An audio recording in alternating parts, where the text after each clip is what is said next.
waiting profusely. We're going to go ahead and point the aircraft at the Gulf.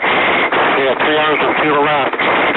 He says he's bleeding profusely. Hey, Delta Charlie, how many souls are on board, sir? We've lost him on the radar now. That flawed Oscar performance over federal airspace was supposed to buy Marcus Schrenker a brand new life. Instead, it became one of the worst renditions of The Fugitive in American history. A pilot alone, thousands of feet above Alabama, reports that his windshield has exploded. Blood is pouring into his eyes, and he doesn't think he's going to survive. Within minutes, air traffic controllers scramble. The Coast Guard mobilizes, and military aircraft launch. So at this point, every second matters because everyone thinks a man is about to die. Except no one is in the aircraft. The pilot, well, he's already jumped. Not because of mechanical failure or bad weather, but because he was on the run from the feds, along with his many improprieties. He's running from lawsuits, running from investigators, and running from clients who wanted to know what happened to their money. Marcus Schrenker had the mansion, the luxury cars, the businesses, the private airplanes, and from the outside, he looked just like the American dream. But behind that image was a financial empire that had fallen apart, one lawsuit at a time. So Marcus did what almost no one would ever imagine. Hi, I'm Graceson Ellison, and welcome to Velvet Bones. If you're drawn to stories of extreme greed, high society deception, and the psychological collapse of people who thought that they were smarter than the system, then landing on this channel wasn't a coincidence. And now, let's dive into the wreckage. So to give you a visual, picture this. Marcus is now on the run. He climbs into his $2 million Piper Malibu Meridian, a sleek, pressurized executive aircraft, and takes it high above Alabama. So he straps on a parachute, keys up the microphone, and calmly radios in a fake emergency. It sounds as if he's in shock. And so far, well, the plan sounds brilliant. Then Marcus did something so outrageous, you swear it came from an action movie. Except this wasn't fiction. He cracks open the cabin door and makes his descent into the open sky. He leaves the airplane flying without him. His plan?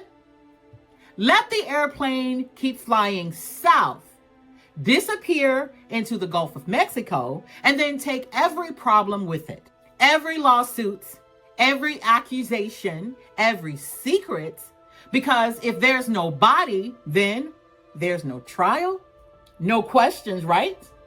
Just another tragic aviation accident. At least that was the fantasy.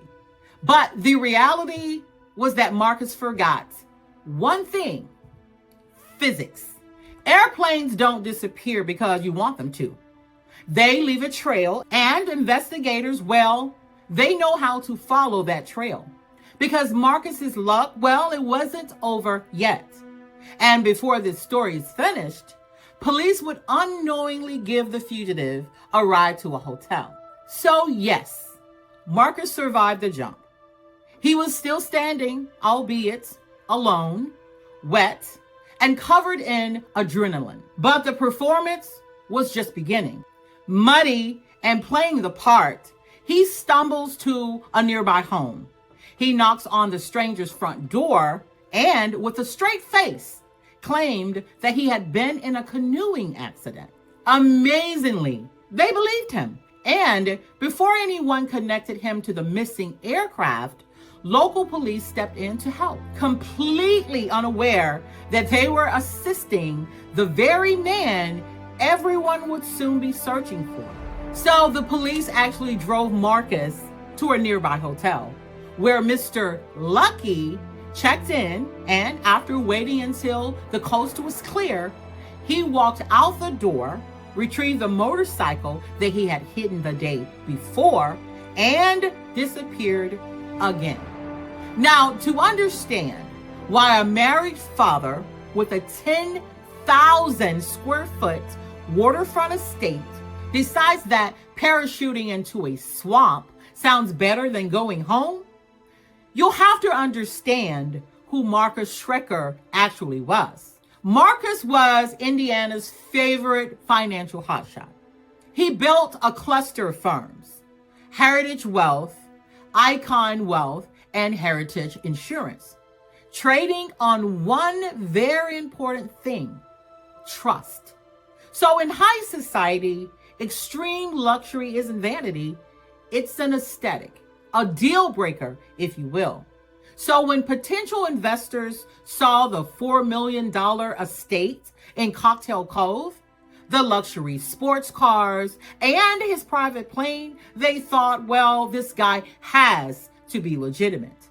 So they handed over their life savings, their pensions, and their medical accounts.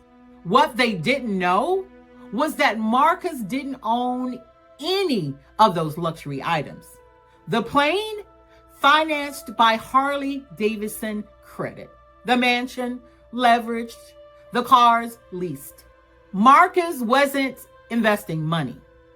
He was actually siphoning it, client by client, account by account, to bankroll a lifestyle that looked more like a James Bond movie than a financial advisory practice. Private planes, luxury cars, a sprawling mansion, every dollar was buying one thing: the illusion that he was more successful than he actually was. So let's put this into perspective. Prosecutors proved that Marcus stole between $1.1 and $1.5 million from investors, friends, family members, and clients who trusted him with their life savings. Now, here's the part that will never make sense to me.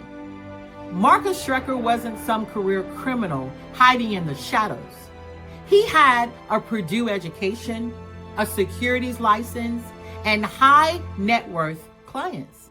The kind of career that most people spend decades trying to build. A legitimate financial advisor could earn that kind of money through commissions and management fees over several successful years. Marcus gambled everything: his freedom, his career, his marriage, his reputation, for money he probably could have earned honestly. By late 2008, the illusion finally cracked. Insurance companies sued him for nearly $1.9 million in fraudulent commissions. State regulators stripped away his licenses. Investigators were closing in. The walls were closing in. And when a cornered man realizes that there are no exits left, well, he doesn't always surrender. Sometimes he does the unthinkable. So it looked like Marcus Schrenker had actually pulled off one of the boldest disappearances in recent FBI history. For days, he stayed one step ahead of the FAA, the local police, federal investigators, even people who desperately wanted to find him. Then, it never fails, one email, one moment of overconfidence, and the entire illusion began to collapse. Because every fugitive, well, they eventually face the same temptation: the need to control the narrative. Marcus, well, he couldn't resist reaching back into the life he had tried so desperately to escape. And of course, his neighbor immediately turned that email over to investigators. And that single message gave federal agents exactly what they needed: So within hours, they traced Marcus to a KOA campground near Quincy, Florida. So after crossing state lines, after jumping from his own aircraft, after convincing the country that he might be dead, they found him alone inside a small camping tent. But before agents reached him, Marcus made one final desperate decision to end it all. But federal agents would enter the tent just in time. So they weren't chasing a mastermind anymore. They found a broken man, bleeding heavily, barely conscious. Marcus was rushed to a nearby hospital under police guard.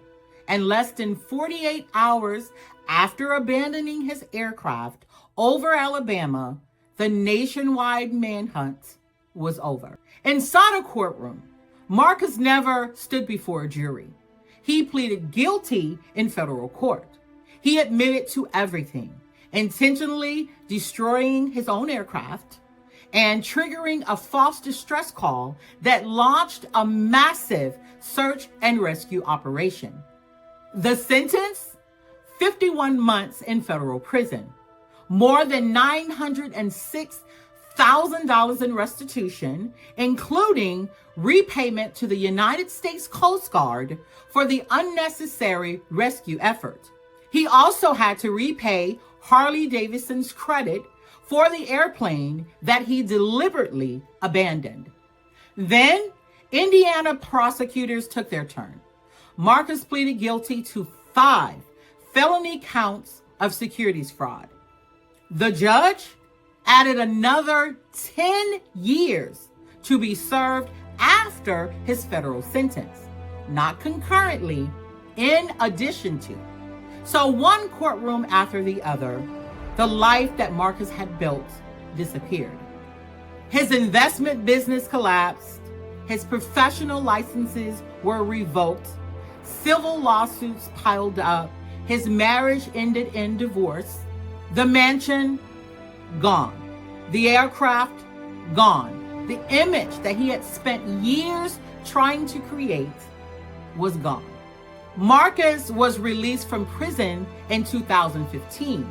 His parole ended in 2019. And since then, he has lived largely outside the public spotlight. Now, in one interview, Marcus said that prison changed his life. He also said that he found God behind those prison walls. Now, whether that transformation is genuine isn't for us to decide. Only Marcus and God know the answer to that. But we do have a velvet bones moment. Now, rich is something that you can buy. Wealthy is something you become. The goal, well, never look wealthy. The goal is to stay wealthy. I'm Graceson Ellison, and thanks for joining us today. Don't forget to subscribe to the channel, like the video, tell a friend, and I'll see you next time.